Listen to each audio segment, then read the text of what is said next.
యొక్క తపోశక్తి వలన వచ్చేటటువంటి ప్రయోజనం మనకు వస్తుందని చెప్పారు.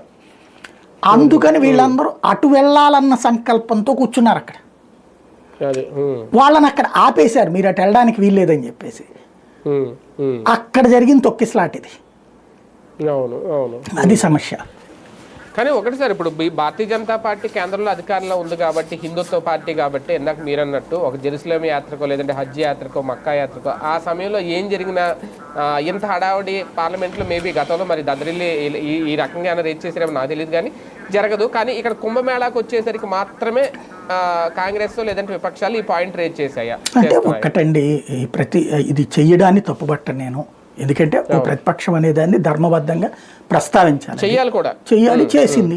ఇప్పుడు ఇంత చేసినప్పుడు మనకి ప్రతిసారి కూడా ఒక హోమం చేసినప్పుడు, యజ్ఞం చేసినప్పుడు, పూజ చేసినప్పుడు చివరిలో మంత్రహీనం క్రియాహీనం ఇది ఒక మంత్రం చదివిస్తారు మనతో. అంటే మనం మంత్రం చేసేటటువంటి సందర్భంలో తప్పులు దొర్లినా, కార్యక్రమంలో తప్పు దొర్లినా, మేము పూజ చేసే క్రమంలో జరిగిన తప్పులు మేము మీ పట్ల మంచి ఉద్దేశంతో చేసాం, పొరపాటు జరిగి ఉండొచ్చు స్వామి, మమ్మల్ని క్షమించు మా తప్పుల్ని అని చెప్పి అడుగుతారు. అట్లాగే ఖచ్చితంగా క్షమాపణ మంత్రం ఉంటుంది. అట్లాగే ఇక్కడ కూడా ఇంత పెద్ద కార్యక్రమం చేసినప్పుడు ఒక లోపం జరిగినప్పుడు దాని అంటే నువ్వు ఆ ప్రయోజనాన్ని పొందాలనుకున్నప్పుడు దానివల్ల జరిగే లోపాన్ని కూడా ఎదుర్కోవాలి.